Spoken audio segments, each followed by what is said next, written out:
One, and this is spontaneous healing, and one's spontaneous fertility. I'll start with that. A woman came to me, she'd been having so much trouble getting pregnant.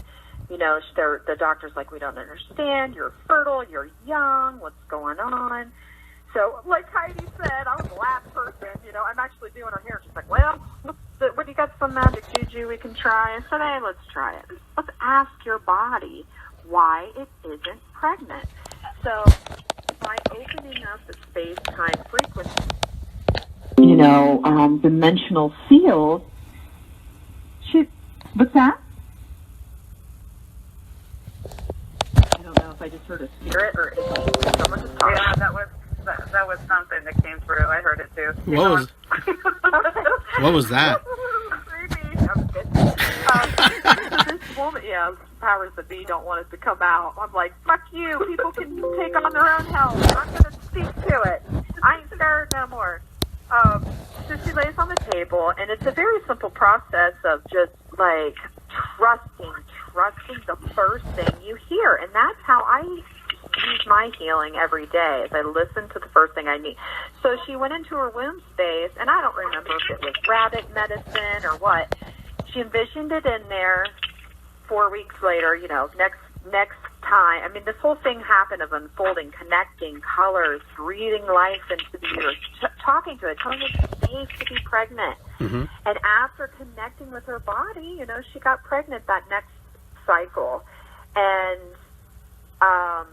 then the other most miraculous, one of my favorite, this happened years ago, was a nurse. Again, I was doing her hair, and she had such bad wrists and forearms, and she's like, I don't know what's going on, you know, I'm in the medical field, they can't help me.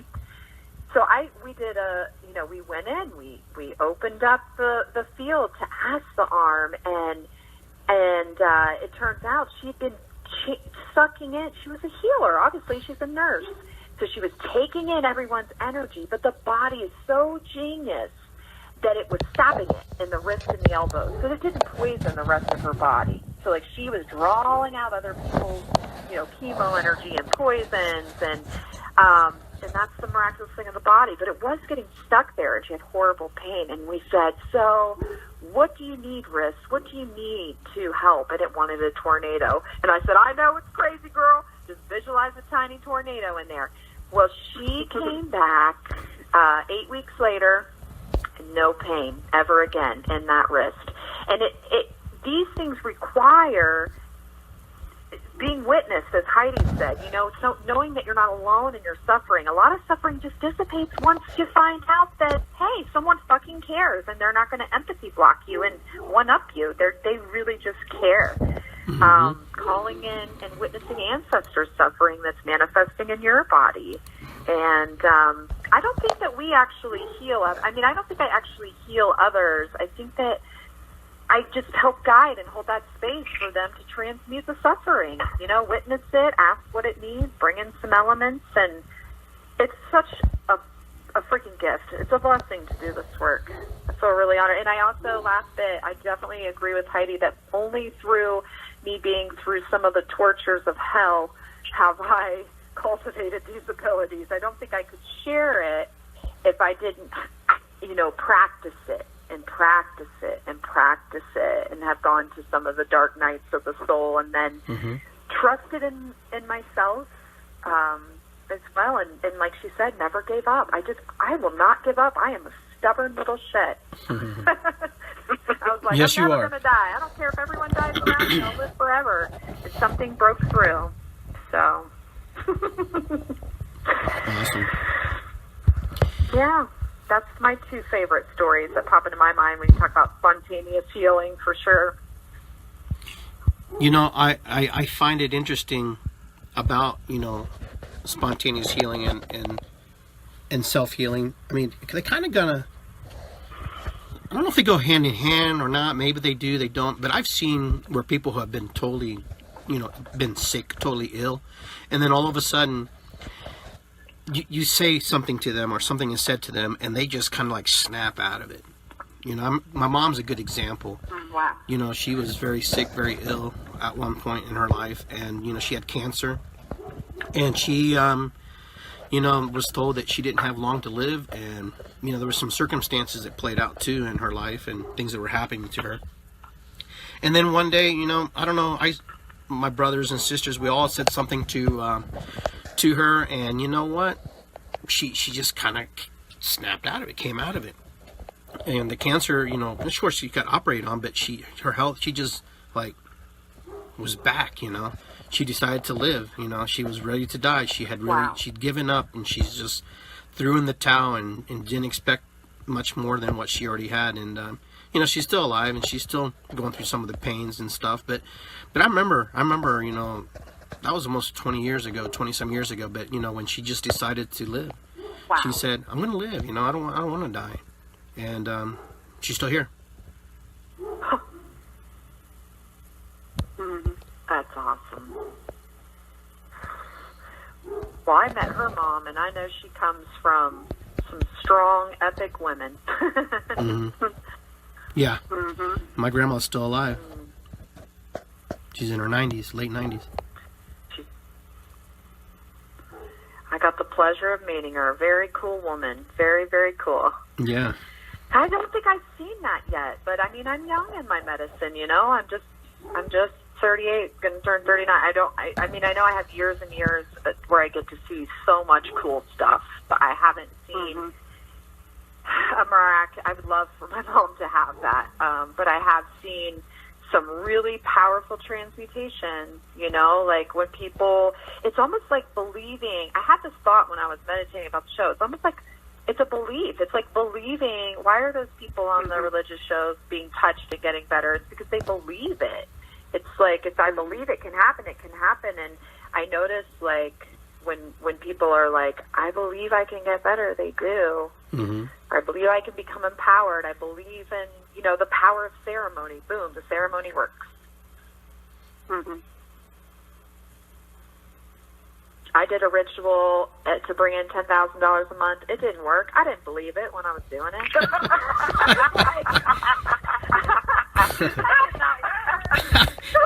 She goes, I brought $10 in. Okay. The whole time I was burning that candle and doing my chants, I was like, this shit ain't gonna work. That's a good point, though. That's a valid point right there. If you think you're worthy of something, you'll honor it. If you don't think you're worthy of it, you won't honor that space. You won't honor that energy. You won't bring it into your space. And and I'd have to say, a lot of people don't bring things into their spaces because they've never had it before and don't feel like they were deserving of it to begin with. I don't know, Heidi, you were going to say something? Oh, I was just going to talk a little bit about healing, the unexpected healing too, and the way that healing, can be tricky sometimes and not what we expect. I was going to speak a little bit to that because I wanted to tell this story about my father who was in a car accident in 2005, and the accident was in New Zealand, and so he was in a coma for 3 months, and beyond, had to relearn everything because he lived through these traumatic brain injuries. So it's 12 years later, he's still alive, and in his body, but very much from my, shamanic diagnostic, he's very much not, his soul is not embodied, right? As much as it could be. So, which looks like his personality is not what it used to be, right? So he's not the same father that I knew.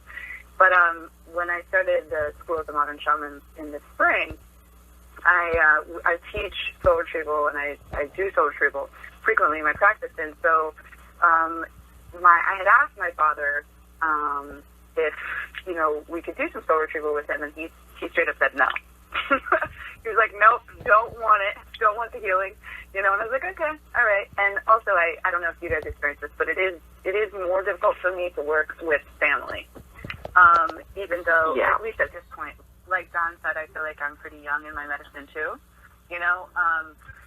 but when at the last night of the class, we were doing some more soul retrieval. The students were learning soul retrieval and doing soul retrieval on themselves and some other students.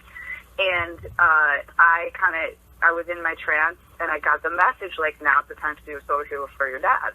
And so I checked in with his higher self, which I wouldn't do necessarily remote healing on someone without their permission or without their permission or without their confirmation. But this was such a strong message, right? Like, now's the time right now. Like, we had a window or something, right? Mm-hmm. So I was like, okay, well, we'll see what happens. We'll see what happens, you know, because my father's not exactly conscious anyway.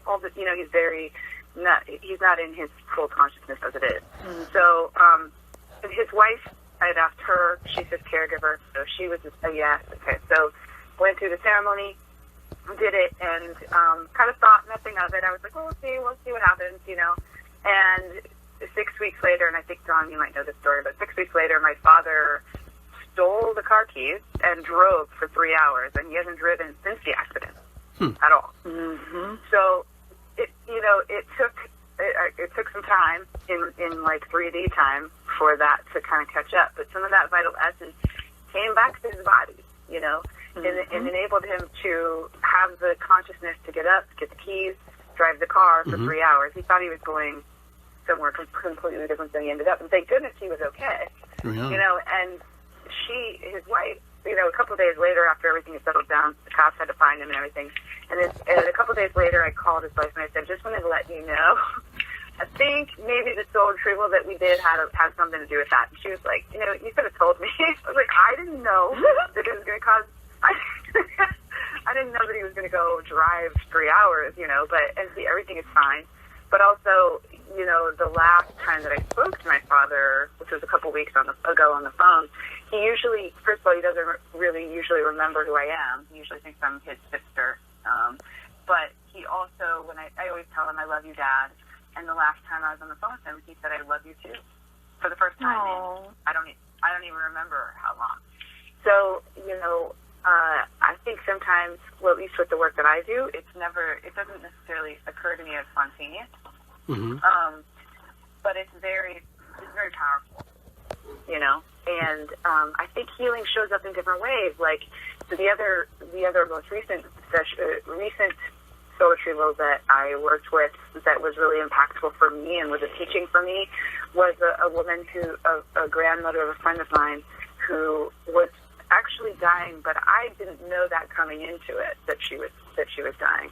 And so we were doing the healing work and the ceremony with her, and it was very powerful. You know, for her it was like she was really in it. You know, there was a lot of release, like a lot of verbalization, a lot of movement of the body, you know, while I'm doing energy work with her. And, you know, she ended up passing the next day. And so whatever needed to happen, whatever needed to occur for her, the soul retrieval that we did was part of her releasing the body, you know. And certainly there's some confusion with that for myself, you know, as like we don't necessarily know all the time exactly what's going on, because we're working with spirits, you know, we're working with those benevolent spirits that are doing work through us, with us, you know. Mm-hmm, absolutely. And that was a really interesting, but I would consider that her death in that state was a spontaneous one, you know, because sometimes releasing the body is that. That's an awesome story. So I want to let everybody know that we're on the air here with Heidi Howes and Don Thompson. They're local facilitators here in Columbus, Ohio, you know, through their own practices of intuitive work and shamanism and spirituality that they've created and they've actually been endowed with through spirit. We're here on With Insights Radio on the Blog Talk Radio Network, and we're also doing a live stream as well. So if it sounds a little choppy than usual when we do our shows, it's because I'm trying to balance the technologies. But we're going to go to a quick break really fast, and we're going to be coming right back. So hang on, guys. You are listening to WithinsightsRadio.com on the Blog Talk Radio Network, your free online holistic publication resource radio for trusting your intuition, achieving self-discovery, and following your soul self. You are listening to WithinsightsRadio.com, your free online resource for achieving self-discovery and inspiration. With Insights Radio is a listener-supported radio station. Your donations are greatly appreciated. We cover a variety of topics, interviews surrounding the metaphysical and holistic and natural medicine, alternative healing modalities, and much more. Thank you for tuning in to WithinsightsRadio.com.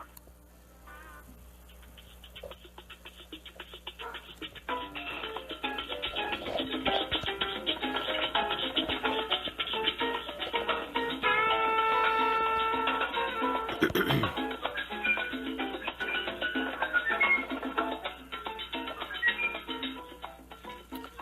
right, welcome back to With Insights Radio. This is Iggy Garcia Live, episode 38, Self-Healing, Spontaneous Healing.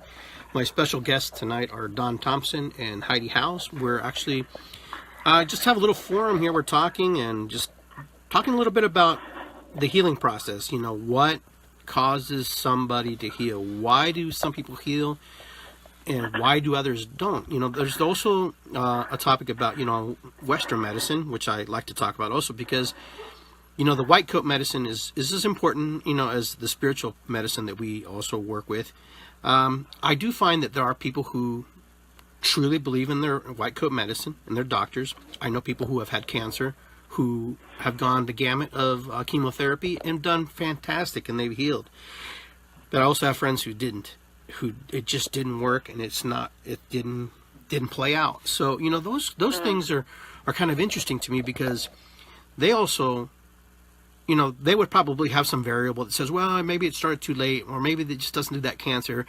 What I've studied over the years, here about, the human body and the cells is, when we create cancer, it's us fighting ourselves, our emotional issues, our emotional traumas, the things that we can't get over. Because most people actually that I have encountered and worked with are actually die of the same cancer as their parents. I had one client, one lady who, through sweat lodge work, we found out that, she died of breast cancer. But she had the same issue her mom did.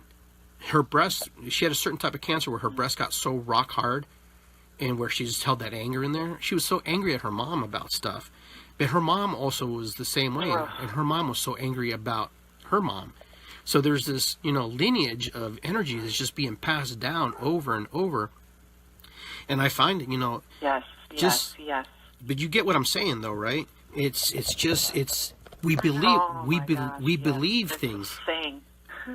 We believe things. We take on energies. We take on things that are told us. Well, since your family has cancer and heart disease, you most likely will have cancer and heart disease too.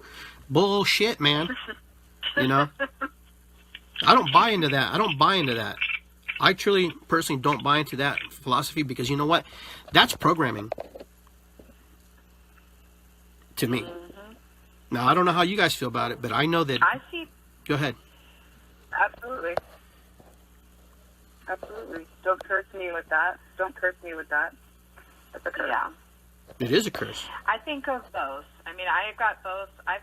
I've got the part where, they've done a study I remember reading where a twin, someone who adopts a kid, talk about programming, that kid might get what the adopted parent has. So you can get it through that way, but I think it's energy as well because I noticed that you can also get something that you never experienced or heard about. So I'm not super sold that it's all programming because I don't subscribe. I barely know anything about my grandma, but I heard from my spirit guides the other day, you need a lymph node drainage. And then I remembered, oh my God, didn't my grandmother I never met die of, lymphomia or something? I couldn't remember. And I went to get my lymph nodes drained, and they were super, super clogged. And I think it's because of the emotional thing. Like you said, whatever energy my grandmother did not deal with, whether I know what she had or not, if I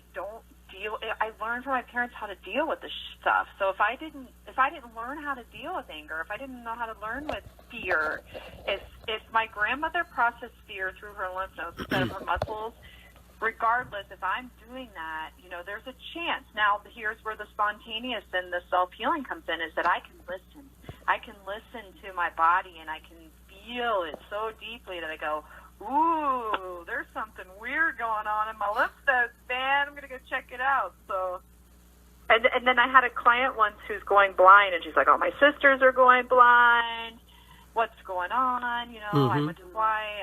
I'm enjoying the last of my sight, last-ditch effort. Can we do anything about it? So I tap in. This grandmother, 9 generations back, so she had no clue about this, came right up in my face, and she said, I did this. I'm so sorry. And so I said, go ahead, tell me, great grandmother, what's up?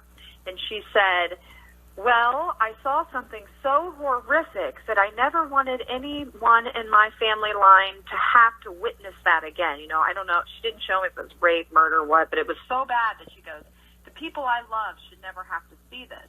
Okay. By saying that, she almost like, you know, projected that into her DNA, and then therefore it was happening. At least this is what she taught me. She also channeled through a way to reverse it, which was honoring, you know, her suffering, making an altar.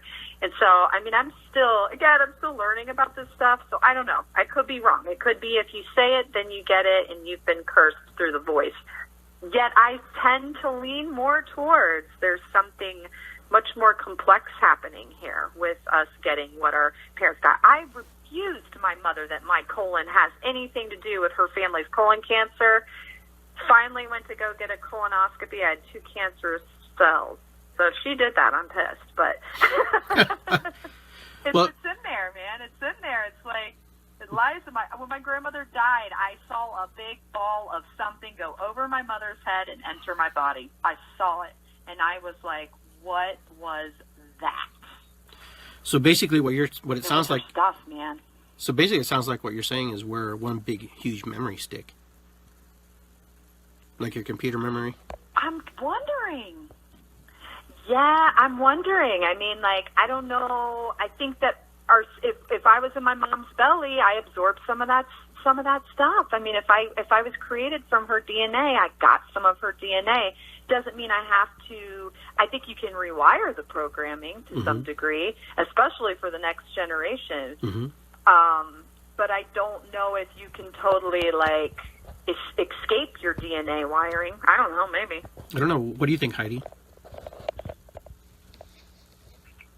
Oh, geez. I think it's either or. Both.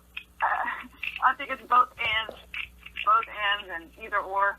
Yeah. And it's always unique. It's always unique, you know, for each person. That's why we can't look at every patient as the same or every disease as the same, or, you know, we can't. And that's, and you talked about the white coat medicine, you know, we've got to look deeply into everyone's,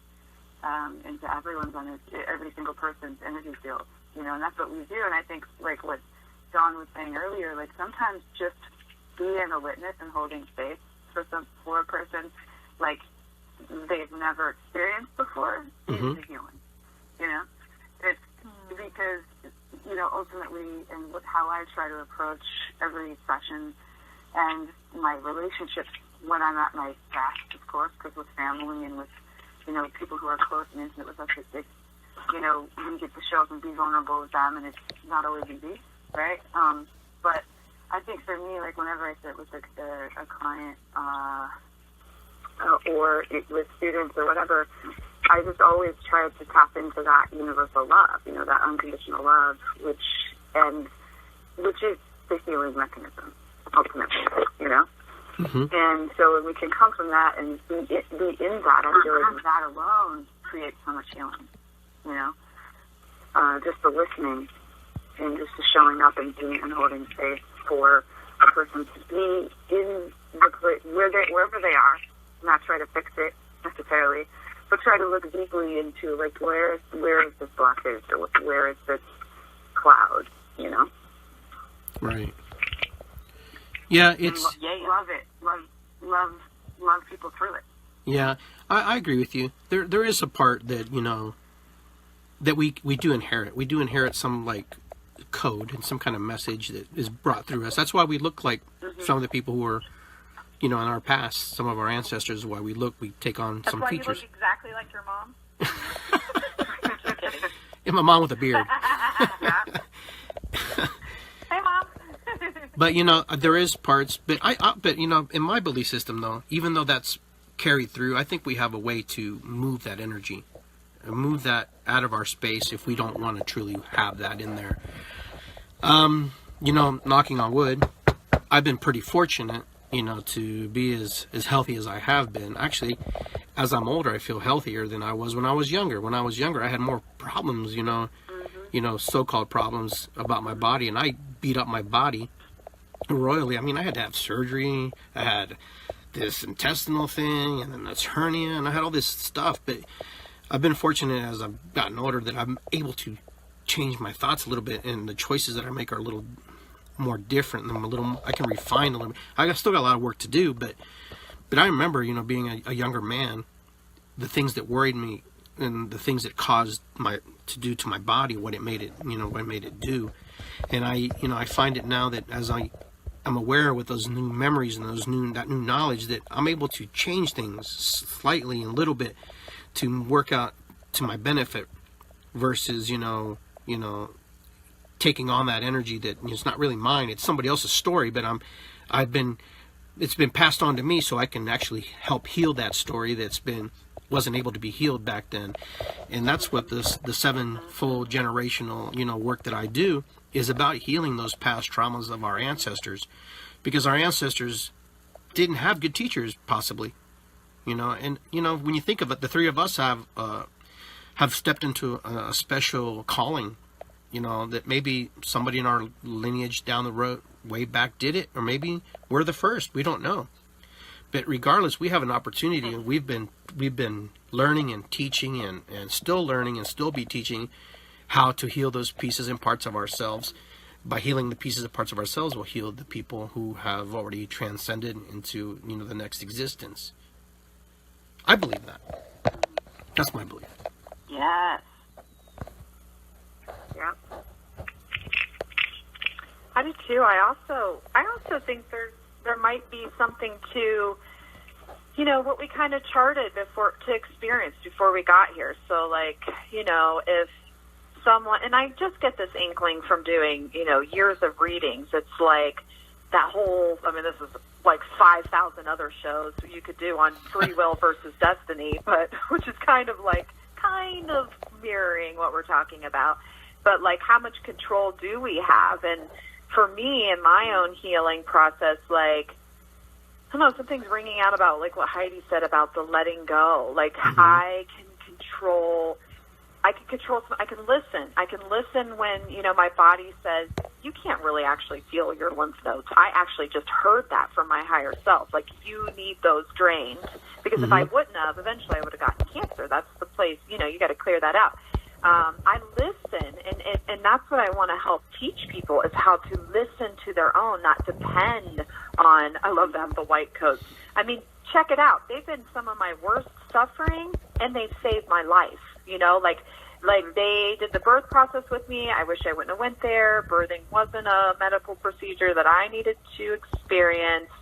Yet, if I wouldn't have went to them when my jaw was, I know you guys probably remember, I know I sent you pictures of when my jaw was swollen, 10 times its size. And, dude, I would have died. I do not think that shamanism would have cured that. If it could have, I probably could have done it. But there was no visualization. I was like... Put more sage on it! Put more sage on it! Yeah, there was no sage. Or, even the flu. Some of the flu that I had last year, I was hallucinating. Now, I could have made it through, but I'm kind of glad for modern medicine. But I would not, there's so many times I said, I'm losing my hair. I'm losing my teeth. I'm losing, I was on 7 different medications in my early 20s, because I'm crazy. Well, it turns out I'm just an empath extrasensory, but at the time, it was like, if I wouldn't have believed in myself and learned how to listen to myself in spirit, I would be a goner. I would not be alive right now. Mm. What a magical gift you got, though. Think about it. As painful as it was a magical gift too. All the biggest pains in my life have been the most gifts. Watching my dad die was one of the most painful things.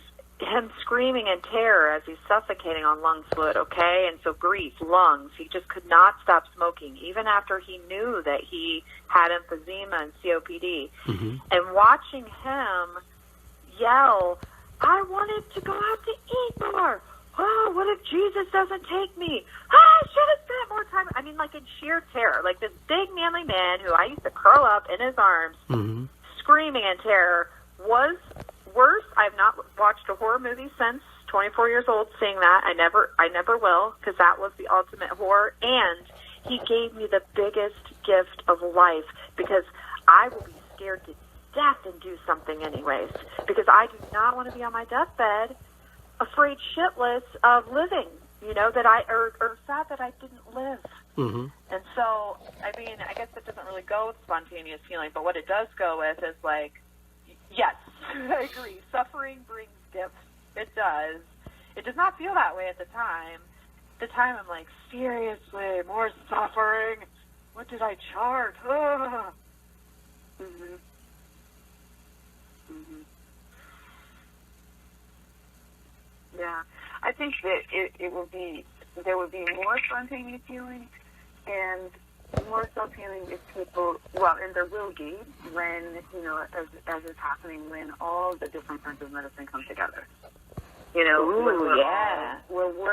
working together, because I don't know about you guys, but I mean, I see doctors and nurse practitioners and nurses in my practice who come to me and I'm like, it's almost like I'm like, okay, so we're not telling anyone that you're here, Yeah. Like, it's like I feel like I need to keep a secret that, but it's really powerful, and I'm super humbled by that, because I feel like, yes, this is exactly what we need. We need more white coats and who are using sage, in their own home and saying, this is something that's obviously a spiritual issue, and I think what we see is that, those issues that are kind of ongoing spiritual, emotional, mental issues that when they become dense and come into the physical, that's where the scalpel is needed. I mean, I had two emergency C-sections, with my children that were much needed. It was I wouldn't be here, they wouldn't be here without it. So I'm forever grateful for that medicine, and I think it has its place, just like ours has its place, So, but I really am looking forward to and envisioning the future, the soon future, the near future, in which we're all working together, And I love that. That's I love happening. that. And that's happening, though. In other countries, it's sometimes modern medicine meets, old world medicine, and they work together. And I know in China it's huge. They do a lot of work in China where they they do on hands healing, like a type of Reiki, and they heal tumors and heal cancers and different things like that. But just, reaching out and the power of belief. And then, Western medicine has its place, like you said, when you break your leg, you don't want someone fanning sage on you. You want somebody putting you in a cast. And I think it all has its place. And you're right. And, even back in the olden times when we were all, before there was no real hospitals, the shaman practitioner or the medicine man would have to create splints and stuff. So it's nothing new. It's just something that we have to remember and do. I don't want to get off topic, but, we have a thing called pharmaceutical companies, and they want to pump you with pills. And I think sometimes that stuff can actually apprehend, the process of the neurotransmitters in your brains to make you dependent on this stuff. And then you forget about how to heal. You forget how to be yourself. You forget to know how to do things. And, we can spin off a whole different topics, but, I try to find that, healing individuals and healing families in the community and society and the planet is important to me.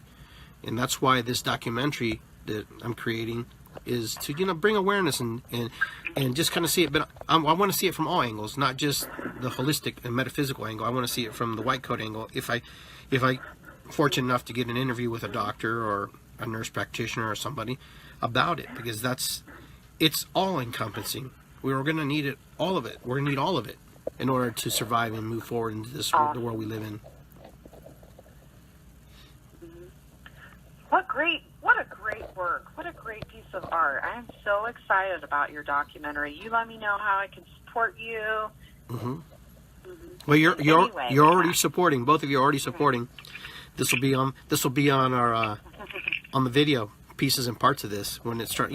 I know it's going to be a long process, and I understand it's going to be one of those things that I'll have to do a lot of networking and communicating with people. So it's going to be a new adventure for me to explore aspects of myself out in the community and trying to reach and send a message about the work that is done here in Columbus, Ohio. And I want to gear it to Columbus, Ohio, and I want to gear it to how healing occurs in the city, you know, versus someone going to the jungles like Don, like you and I went to the jungles of Peru to take ayahuasca.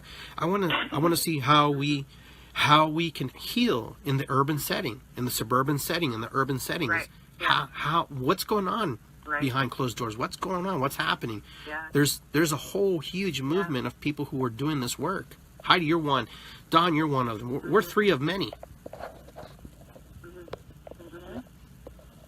Yeah.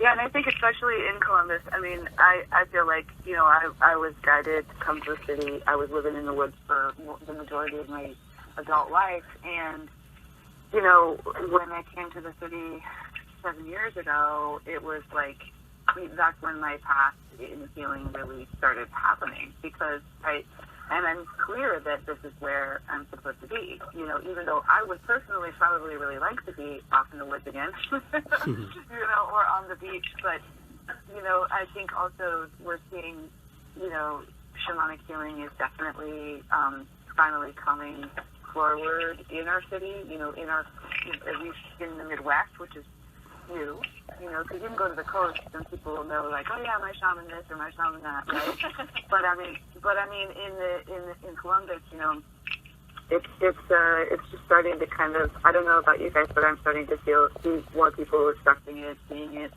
as an option for them, and that's exciting because it helps us to know that we're in our purpose, you know.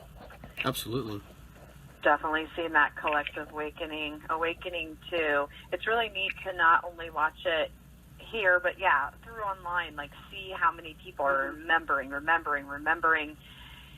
ancient information and ways, and yeah, for just the everyday person to believe the journey to the heart, you know, is a shamanic journey, and the people that are coming to this journey, I'm doing twice a month now, they don't even know why they came. They're just like listening to their higher self. They're like, yeah, we just saw it and knew we had to sign up. I'm like, whoa, that's what I'm talking about. I stand for that. Do not use.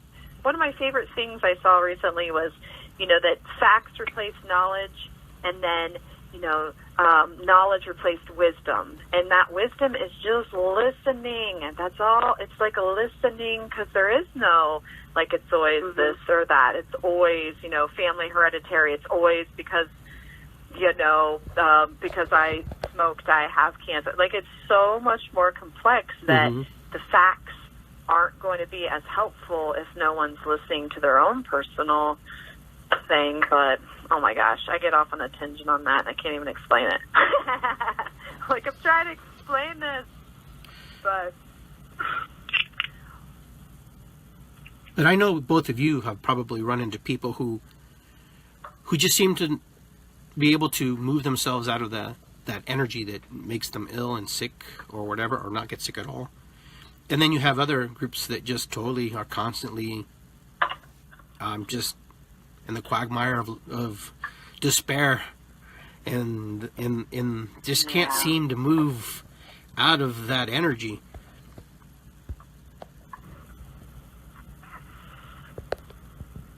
They want to be witnessed so badly, like Heidi, you know, mentioned at the beginning. I know that, and I feel this about myself too, and everyone, when they're suffering, they want witnessed, yet there are some people that can't get out of the suffering. The suffering is comfortable, and in the healing and feeling heal, you know, the suffering might get them attention, might get them love, and the healing might not be comfortable. I mean, I found myself in other areas of my life, you know, thinking, oh, if I just have this, then I'll be happy, and then I get it, and I'm like, ooh, I'm so used to this, you know, this other energy that, even though this is more beneficial, more benevolent, it's not, it's uncomfortable. So I could see why if someone's in a quagmire of negativity and that's all they've known, that's like, that could be hard to get out of.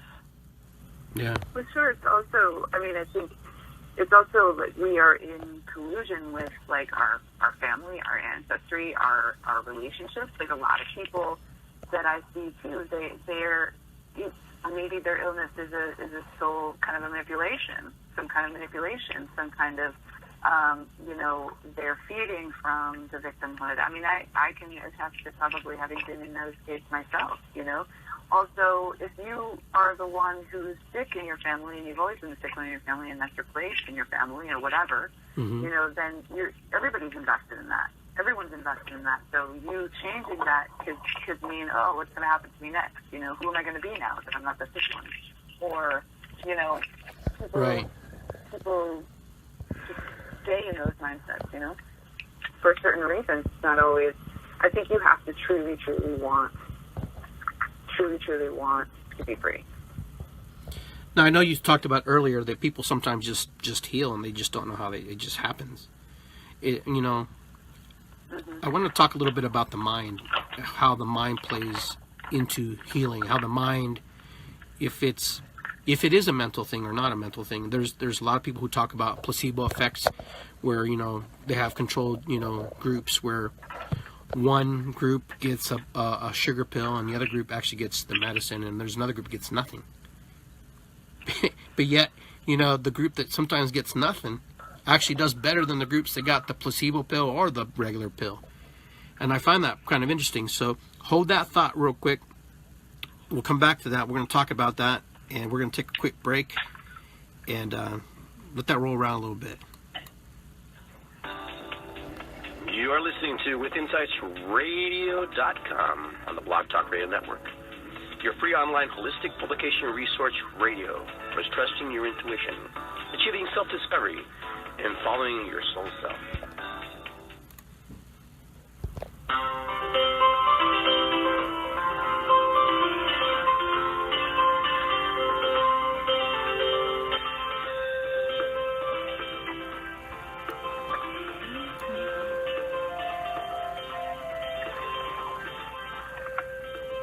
You are listening to The Gypsy Wagon with your host, Don Thompson.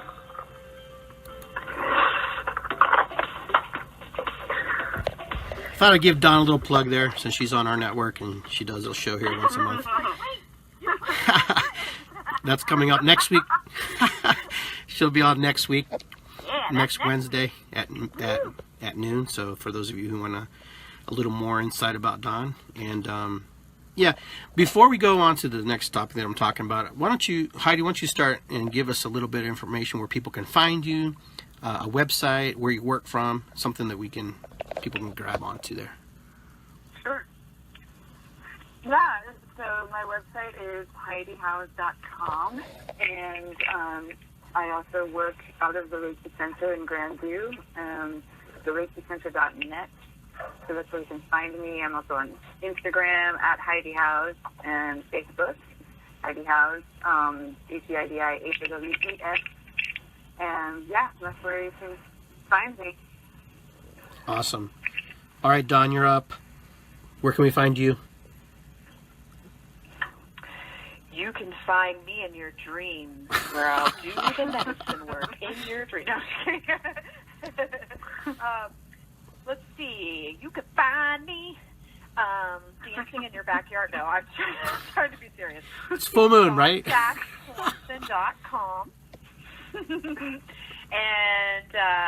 if you go to dawn-thompson.com or Dawn of the New Era on Facebook, so I post all my events there, my dance parties. You can get one-on-one sessions, readings. I created my own oracle card deck.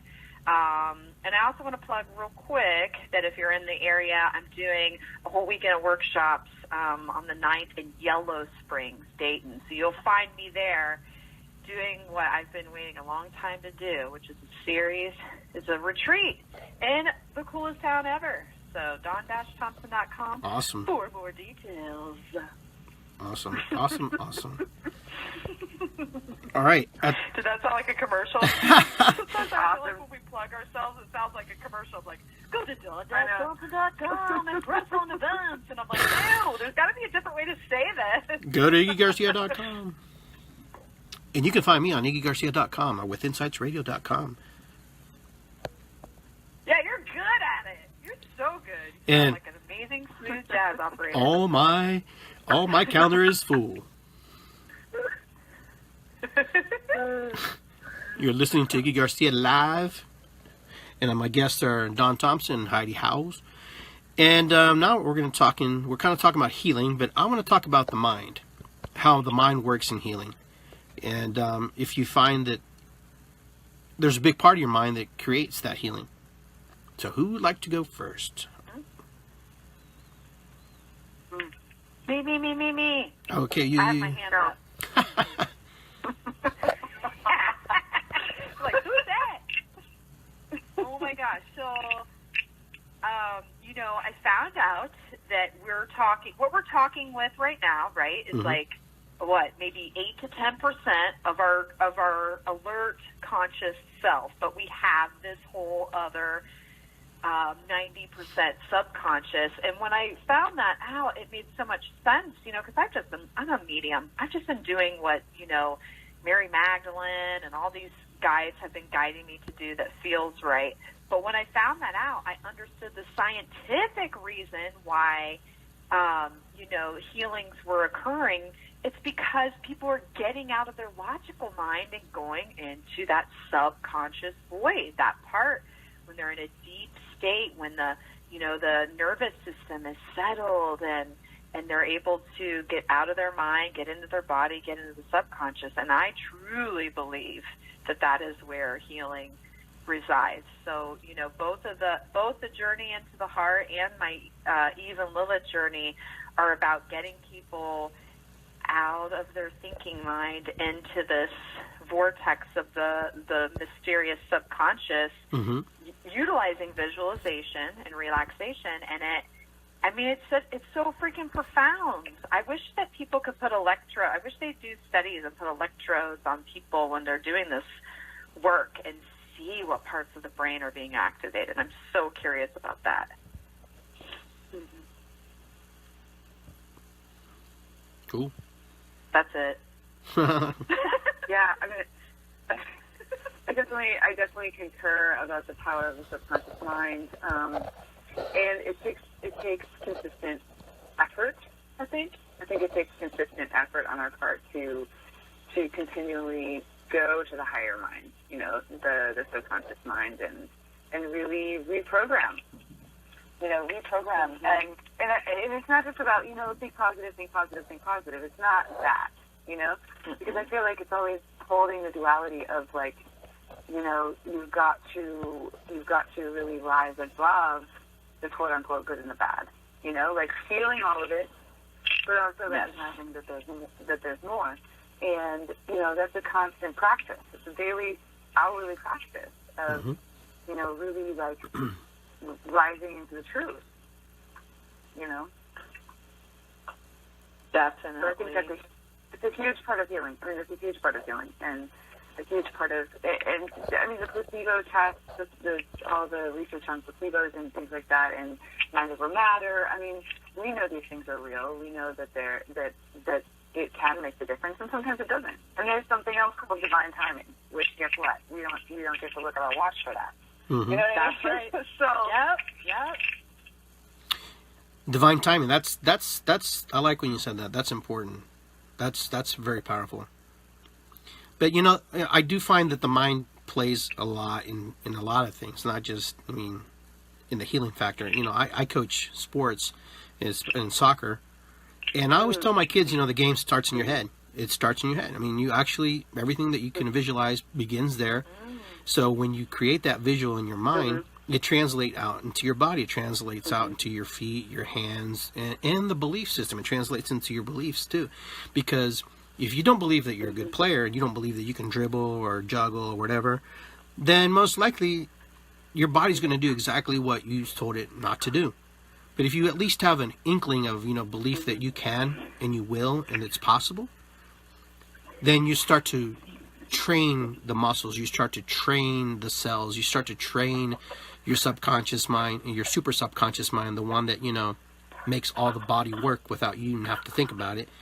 And then the mind is not strong because our brain, our mind has never seen daylight. It's been inside of our skull forever. So, everything that we project through our eyes is through the senses. We see, we look out, we touch, we feel, we taste, we hear, that all that stuff is being translated back into our head and back into our mind, and we have to take those pieces in parts and decode it and say, okay, that's what Don looks like. Oh, that's what Heidi looks like. Oh, that's what a sweat lodge looks like. Oh, this is what healing looks like. Why is he healing? Why don't I heal? You know, I mean, it's all taking the information and processing it.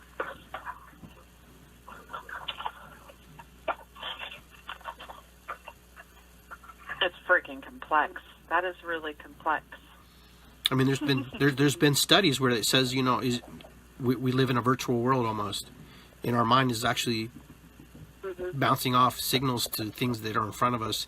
Could you imagine? And Don, I've talked to you about this. I don't think I've said anything to Heidi, but could you imagine? I mean, if you didn't have sight, you didn't have your voice, you didn't have your ears, you didn't have any feelings in your body, you couldn't, but you existed, and yet you had to communicate to the world what was going on in your head. You would learn. There would be a way. You would find out. But that would be such an amazing journey to live like that. Sure would. Sure would. It seems, you know, I heard something recently that we're all one soul with different expressions, all these different expressions. So when it comes to the mind, I'm noticing that it's porous. It's porous like the heart. I feel like people can send thoughts and it can come into my mind. So I have to really like negotiate with what's mine and what's not mine. I have to negotiate in my mind like what is these different aspects of my personality speaking. Like, is that my inner child? Is that my critic voice? Is that my...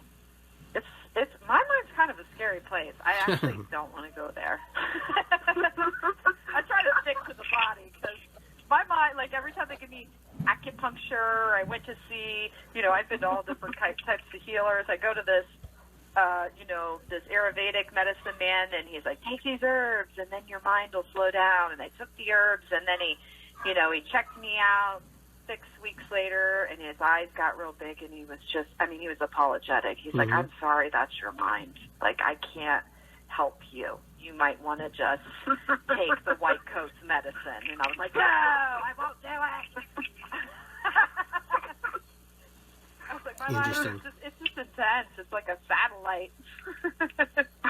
But I wonder how much of it is like, witnessing. I love that theory of witnessing our thoughts, and this is kind of like the Buddhist mindfulness type of thing, witnessing it rather than subscribing to it, because I don't know if the thoughts are coming from, you know, my stepmom's voice from when I was younger who's really mean to me, or the girls at school who are really mean to me. I don't know if that's who's, you know, creating this thought, or if it's my, you know, my parent self, higher self. So that's my mind practice, is to try not to subscribe, because I got a lot of voices in there. You and me both.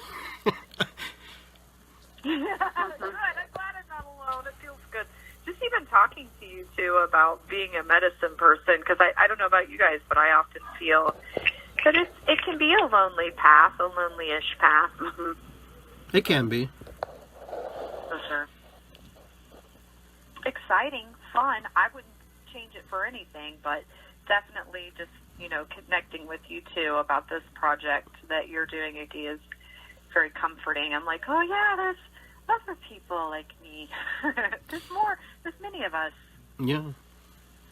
And there's guys who do it, and they don't have practices, they just do it. And then people come to them, and you know. And that was me for many years. You know, people just showed up at my door, you know. Don't know how you got there, but there you are. Destiny. Why are you here? I say destiny. It's a little scary. Well, you know, destiny is one of those things that, you know, we all have, because, you know, it's supposed to be predetermined, but I think it's how we experience our destiny along the way that makes it special. You know, we have the choice to experience it no matter how. And that's where the free will and all that stuff. Yeah, we all got that magic number. We're all going to take number 369 billionth person. I'll take a 69. So my mind will slow down. No, I'm just kidding. Oh, so that's what you were doing. No, I'm just joking. Sorry, guys. You weren't in the bathroom. You weren't in the bathroom. You liar. No, I'm just joking. I actually haven't had dinner yet because I was working early, so I'm probably going to sign off on the show here soon. But I really love you guys. I respect you guys. I would love to continue the mind conversation, but with my blood sugar dropping, I'll have to get some food in me before I can make any sense. But I had a lot of fun, and thanks, Iggy, so much for asking me to come on. Absolutely. And one more time, give everybody your website real quick and the next event you're going to be doing. Awesome. Okay. So it's Dawn, DAWN Thompson.com. And my next event is in Yellow Springs, Ohio, which you can find all the information on the houseofom.com. And that's a sweet yoga studio where I'll be doing a series of workshops that I mentioned earlier. Very good. Thank you, Dawn, for tuning in, being on here with us. Thank you so much. Much love. Yep. Love you. Bye-bye. Bye-bye. And Dawn will be on the air next week at noon on Wednesday. So tune in for that in February. But, yeah. So, Heidi, anything you want to leave our listeners with?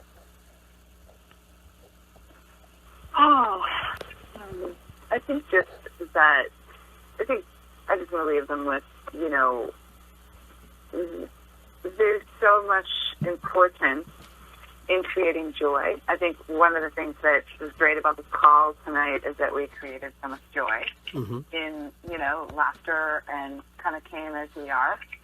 You know, I think that's one of the most important things is that we're always trying to get it right. You know what I mean? Like we're in this culture where it's like, I want to get it right, I want to do it right, I want to be perfect. I want to do it all by myself. You know, and we're very serious, we're very linear. You know, we're very, like, driven, this manifest destiny thing. And I think that creates an environment where also it's not okay to not know. Or it's not okay to just come as you are, imperfect, or a little bit hungry, you know, or a little bit, it's like we're constantly having to show up and get an A, you know. And if you don't get an A, like, you're not, you know, you're not making an honor roll. Like, everyone deserves to be honored, no matter where they're at. You know, everybody gets to be on the honor roll. Like, we're all doing our best is what I think. And so I think, you know, as long as people are creating joy and bringing soul into their lives, you know, that's a big thing for me. It's just, are you soulfully embodied, you know? And are you living with your vital essence? Are you doing what you love? Are you actively being loved? That's a really big thing for me. And I think that's a huge part of healing as well.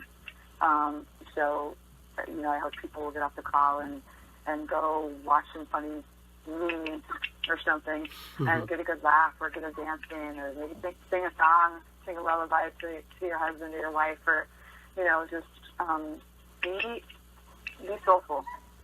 And I think that's going to make a big difference in your life and in creating a healing space in your life. Awesome. So, yeah. But, okay, where can people find you? Yeah, What's your next event? My next event, I am teaching Intro to Shamanic Journeying at the Reiki Center on Friday evening. And I'm also, if anyone is interested, I'm also doing the School of the Modern Shaman, Level 1, which is a self-healing journey of about the 3 8-hour classes. And we have one this Saturday starting. So it's 10 to 6 on Saturday at the Reiki Center. That's the third. So I have a class Friday night and a class Saturday all day, and we're doing soul retrieval, power animal retrieval, and a couple other things on that day. So it's a big day of healing and awakening, really. So awakening to your own healing power. And that's what's coming up for me. So awesome. Thank you so much for having me on. Yeah, well, you're going to be on my video, too, because this whole documentary is actually going to be filmed on my cell phone. I'm going to do it kind of like, it's going to be a cell phone documentary, which is going to be really cool, the way it's going to be done. So hopefully I can get an interview with you, Sweet. a live interview, Absolutely. yeah, Anytime. absolutely. Anytime. Well, thanks for being on the air with us. You and Don were amazing. I really glad you got to share your thoughts, your feelings, your emotions about the topic. I know because it's close at hand with the work you do. But yeah, let's keep in touch and let's keep plugging on. Thanks, Heidi. All right. Thanks again. You're welcome. We'll see you soon. Take care. Okay. Well, that's Heidi Howells. She was my friend. She was here on the With Insights Radio, Iggy Garcia Live, and Don Thompson. They were both local practitioners here, shaman practitioners, intuitive practitioners, healers, facilitators, bringing in energy. And they were sharing their thoughts with me today a little bit about the work they do, and plus the spontaneous aspects of healing and self-healing. And that's what our show was about today. We were just kind of covering and trying to figure out, why do people heal and why don't other people heal? And it's a mixed bag. It could be anything. Don talked about some of us have a lineage of things that, happen, through our ancestors. And so through what happens to our ancestors is that stuff keeps getting passed down until one brave soul eventually decides to say, well, I'm going to heal all of those ancestors, because that's basically what happens. And she kind of described about, different things that were going on in her body and her life and how she, worked through it. And Heidi also talked a little bit about, just the aspects of healing and, the things that we can get from it and why people don't heal. She talked about her dad, how she sent him energy, and, just the power of energy and the power of belief and the power of intention can be so strong. And sometimes if we're not invited into that space, we can create a lot of healing, but we can also create I don't want to use the word havoc, because I don't think havoc is the right word to use. I think we can create a lot of confusion. Maybe confusion is a little bit better, because with confusion you can at least clear it, but havoc is like something that completely moves everything out. So what happens is, we send energy to somebody who doesn't expect it, then all of a sudden they start doing it. They snap into a place where they're capable to move, and then all of a sudden the belief systems that they had before kind of challenge what's going on. Oh, I can't be, this is not me, blah, blah, blah. And then you find yourself in a situation that you weren't really trying to be in. But, I find that with a lot of healers, sometimes they will just send energy without somebody asking. And, maybe there's a higher plane of asking. Maybe there's a place where we don't have to speak and talk. But there are people who just like to throw it around, and we have to be careful with that sometimes as healers. Sometimes we have to say, hey, to that person that's in front of us, because maybe they don't speak the language. Maybe they don't understand what we're trying to do and what our purpose is. And, Heidi gave an example how she wanted to send energy to her dad to do a soul retrieval, and he was totally against it. And that's what we're going to find. Sometimes our family is the ones who are the most difficult to work with, because they know us. They know our ins and outs. They know it's because they have judgment against us. They have, predetermined judgments on us and how they seen us and how we grew up with them, how they raised us, parents, brothers and sisters. They see us as the person that they create and project on their mind. And so when they see you, you're nothing special. You're just brother or sister, and that's special. But what I'm talking about, when you start doing this work and you start becoming more in line with your gifts, they don't see you sometimes as the healer. They don't see you as the facilitator. They don't see you as the shaman. They don't see you as the drum guy, or the singing bowl person, or they see you as the person that they either were kicked around by when you were younger, or they see you as the person that they kicked around, or they just see you as brother and sister. So you're not anything spectacular to them. So you can run into those areas. So when we move into this space right now where we are now as human beings, we all go through this. We all have a predetermined judgment by the people who are around us. They love us, they care about us, but it happens. And, it's not neither wrong or right. It just is. It's how we respond and how we react to it. Are we going to move into that space where we're actually able to understand that they don't get me? It's kind of like when Jesus says, Father, forgive them, for they do not know. That kind of a statement. I forgive them because you know what? They don't know any better. They think they know me. It's kind of like when they're looking in a garden. Some people see flowers and some people see weeds. It depends what you're looking at. And that happens. a lot in families. A lot. It happens to my family. I don't know if it happens to you. Maybe you're fortunate. Maybe you're one of the lucky ones who doesn't get judged like that. But they go, oh, I know Iggy. You know, he's just like this.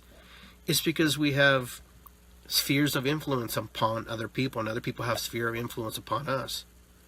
And it's just the way. But as you progress and as you level up, as you move forward, you're able to gain that wisdom and that knowledge and know how to navigate those waters. And sometimes it's easy, sometimes it's not. And sometimes, you know, we have to fight our own judgments of how we project upon our own family, because we remember also how they treated us and how they loved us or how they didn't love us.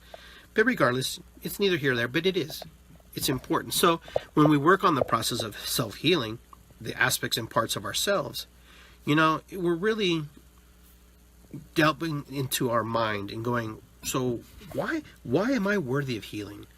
Why am I allowed to heal? Why doesn't that person heal? Because we have loyalty issues. Sometimes we feel like we have to be martyr and that other people are more deserving than us to heal. There are people, there was an old test they used to do years ago where they would talk about a scenario of a sinking ship. And they had 4 life rafts, and all the life rafts were full except one life raft. It had room for one person. There was 2 people left on the boat. So you had to make the decision. Did you take the space, or did you give the space to somebody else? Well, 80% of the people, and this is 80%, which is kind of high, gave that spot to another human being versus taking the spot for themselves. So imagine that. You know, we live in a martyristic society sometimes where we think that we should, you know, sacrifice our well-being in order for someone else to survive and somebody else to live. So how many times do we do that in our lives? And how many times do we actually, you know, say, I'm going to jump on the boat this time. You know, this time I want to survive. This time I want to live. This time, nothing against you. And it's not being selfish. It's actually empowering who you are and what you're going to do and why you're in that space.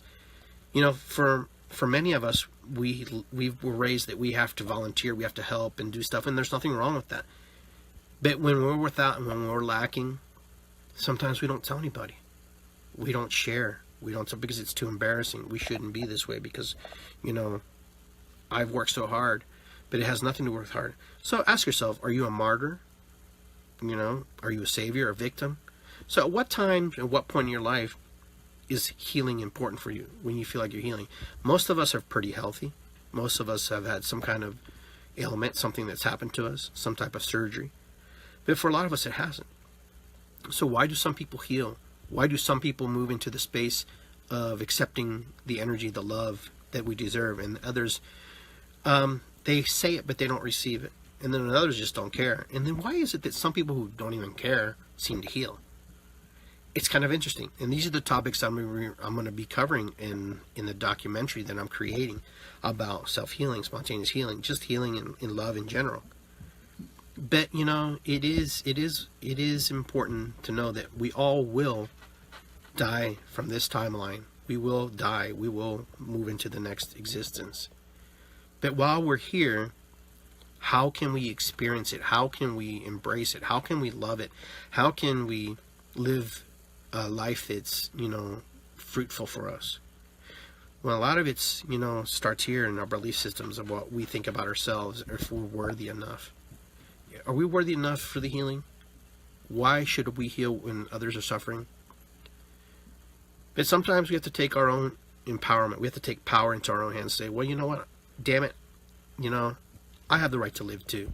I have the right to live better. I have the right to move into spaces where, you know, I'm healthy. You know, I'm not feeling challenged.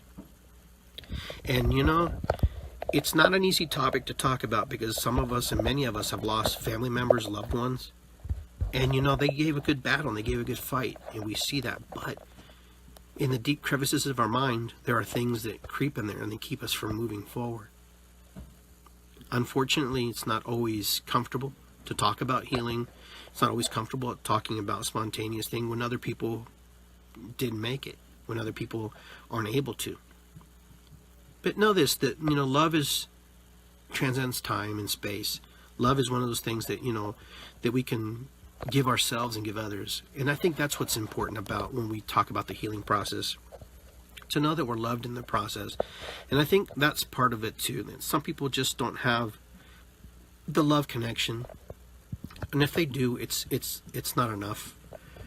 And you know, as human beings, we do our best to, you know, give unconditional love, but some of us don't know what unconditional love means. To give love, to love somebody unconditionally without any conditions, and to be able to just accept that. And some of us have a hard time accepting love because we misconstrue it in what it is and what it means. It's not something that we just can't, you know, it's not a tangible thing. It's a whole bunch of things. It's feelings, emotions, you know, chemistry, all kinds of things that roll through our body. You know, so when we're healing, we're constantly healing. Our body is constantly working. Our body's constantly reconstructing us, constantly making us. One of the only muscles and one of the only things that doesn't really change, and it's one of the life sources of in our body, is our heart. The heart that we have today is the heart that we die with. It doesn't change a whole lot from where it's at. Everything else changes, but if it does change in our heart, it's very slow. And you know, for many people, they say that's like another brain. That's another thing. And then it's amazing about the brain. I mean, I can go on hours and hours, but the brain can rewire itself. If you've had a traumatic injury, you can rewire, you know, the neurons and the paths of how it works. You know, we only use 5 to 10% of our brain, they say. And that's amazing. Totally amazing about our head. So those of you who are interested in being in the documentary, I'm starting to take names and numbers and down. I'm going to contact people. This is a slow process because it's not something I want to rush. And it's something that needs to be done, needs to be talked about. And it has been talked about. But, you know, it's just another way of expressing the love that I feel in my heart and the love that others feel about what the work they do. So with that, I want to say thank you to everybody for tuning in tonight. It's been a pleasure to have Heidi Howes and Don Thompson on the show and sharing their insights with us. That's why our show's called With Insights Radio, because we share. We share, we share, we share. And, you know, all of you know how to get a hold of me and get in contact with me. So this show will be on Blog Talk Radio, and we'll be sharing. And those of you who are medicine people, medicine men, I'd like to talk to you. And if you want to get a hold of me, you can send me a message, or you can send me an email to iggygarcia@gmail.com, or just go to my website, iggygarcia.com, and get a hold of me. And we'll work on that. We'll get together, and we'll talk a little bit. Thank you, everybody.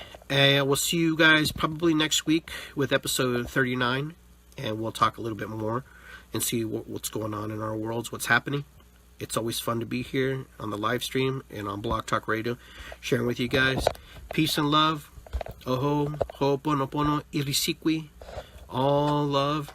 Be well, my friends. Take care. Have a great, great, great evening. Enjoy the rest of your week. We'll talk to you soon.